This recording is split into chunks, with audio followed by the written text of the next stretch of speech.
Kita memang perlu menghukum Jokowi atas kerusakan demokrasi yang sudah sedemikian hebat ya. Kalau perlu menghukum atau tidak, jelas perlu. Karena Jokowi itu secara aktif merusak demokrasi. Sesederhana bahkan anak mahasiswa dibuat susah banget untuk turun ke jalan karena harus lulus 4 tahun gitu ya. Sesederhana dosen juga takut bersuara karena kalau enggak ya nanti nggak naik pangkat, nggak dapat gelar guru besar segala macam. Lah kok bisa ngomong kayak gitu ya?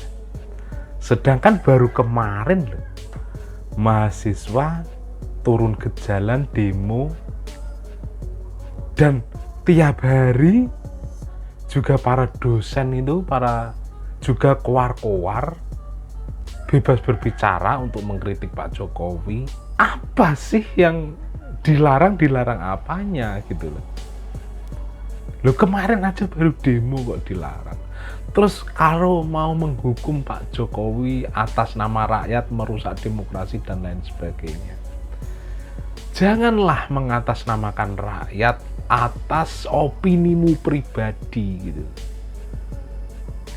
Rakyat kebanyakan nggak seperti itu. Kami di daerah nggak seperti itu gitu loh. Kalau masih nggak percaya, di akhir masa jabatannya ini, ketika Pak Jokowi mengunjungi ke daerah-daerah, masih banyak rakyat yang mengeluh-elukan beliau.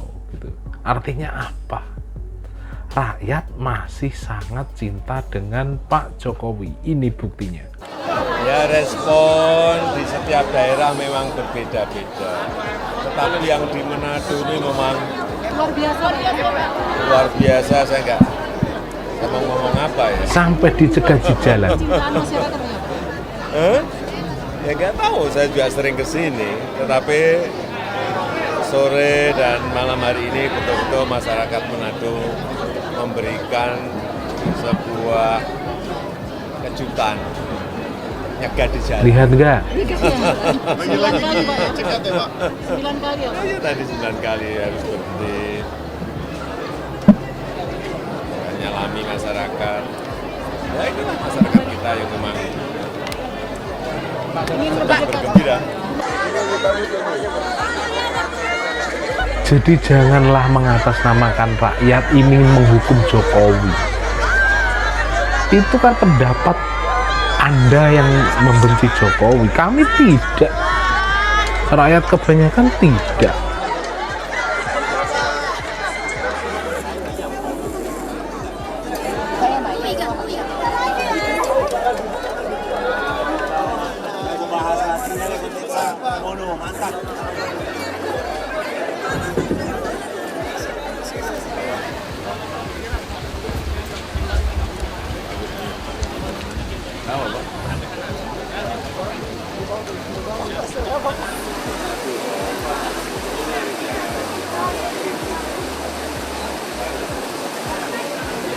Ini rangkaian dari pagi tadi kita ingin melihat fasilitas-fasilitas rumah makan, fasilitas-fasilitas dermaga menuju ke Bunaken, semuanya kita lihat, termasuk toiletnya seperti apa, semua kita lihat. Kompas baru saja merilis hasil penelitiannya dan sama-sama kita akui kredibilitas dan juga independensinya. Menjelang akhir jabatannya, kepuasan masyarakat pada pemerintahan Jokowi malah semakin meningkat. Desember 2023, sebelum pemilu, Kompas mencatat tingkat kepuasan terhadap kinerja Jokowi ada di 73,5%. 6 bulan berselang, setelah melewati keriuhan pemilu, tingkat kepuasan Jokowi malah meningkat 2,1 poin ke 75,6%. Saya sejujurnya lumayan kaget. Biasanya tingkat kepuasan pemerintah akan semakin turun menjelang akhir jabatan. Apalagi kemarin Jokowi juga rame-rame diserang habis-habisan saat pemilu dengan berbagai narasi. Dinasti politik lah, intervensi lah, bansos lah, belum lagi baru-baru ini tentang IKN lah, tapera lah, dan macam-macam lagi. Tapi kok malah makin banyak masyarakat yang puas dengan kinerja Jokowi? Saya melihatnya setidaknya ada 3 faktor. Nah, faktor yang pertama, sosok Jokowi dengan kepemimpinannya selama 10 tahun ini akan sangat sulit digantikan. Tak terpengaruh dengan hingar-bingar politik, Jokowi sangat baik dalam memperlihatkan diri bahwa ia tetap bekerja keras dan memimpin negara. Menjelang akhir jabatannya, malah Jokowi kalau kita pantau semakin rajin turun ke lapangan dan belusukan ke berbagai pelosok. Hal ini juga memutarbalikkan tuduhan miring bahwa Jokowi belusukan saat pemilu kemarin hanyalah demi menguatkan suara untuk Prabowo Gibran. Nyatanya pemilu sudah usai, Prabowo Gibran sudah menang, Jokowi tetap saja turun ke lapangan. Hal ini mengkonstruksi persepsi di mata publik kebanyakan ya, bukan yang suka teriak sana sini. Kalau selama ini tuduhan tersebut salah dan Jokowi adalah presiden yang memang sederhana saja memaknai kepemimpinannya, yaitu bekerja. Nah, faktor yang kedua, disadari atau tidak, keadaan ekonomi di Indonesia di tengah volatilitas situasi geopolitik yang tidak menentu bisa tetap stabil dan cenderung membaik. Harga bahan pangan tetap terjangkau, naik turunnya selalu ada pada batasnya. Harga BBM juga demikian, padahal harga minyak dunia lagi tinggi-tingginya saat ini. Berbeda sekali dengan situasi di beberapa negara yang ekonominya semakin sulit. Lalu juga banyak infrastruktur yang dibangun dan dirasakan benefitnya. PUP-nya juga meningkat. Itu nanti kita bahas saja. Jangan berdebat di video ini. Ya, kesempatan bekerja atau setidaknya berusaha pun sekarang semakin terbuka. Hal ini yang real dirasakan di masyarakat kebanyakan. Saya bilang kebanyakan ya. Artinya ya mungkin masih ada aja yang belum merasakan manfaat tersebut. Namun kalau kita lihat ya dari point of view negara, kita memang harus melihatnya melalui angka-angka yang sifatnya yang saat ini indikatornya semakin membaik. Nah, faktor yang ketiga, ada satu teori yang disebut dengan spiral of silence. Sunyi tapi kuat. Jadi tipikal pendukung Jokowi itu diam dan gak banyak berisik, tapi kuat. Mungkin juga tidak punya banyak waktu untuk banyak kritik ini itu karena sedang sibuk menjalankan aktivitas sehari-harinya yang juga buah dari pertumbuhan ekonomi. Kadang saya merasakan narasi-narasi yang menyerang itu adanya hanya di platform tertentu saja, khususnya X atau Twitter ya. Saya kalau posting di Twitter, banyak sekali yang serang. Tapi kalau di platform yang lain lebih fair, lebih netral, ya ada yang dukung, ada yang kritik, dan ada juga yang netral. Ini baru saya ya.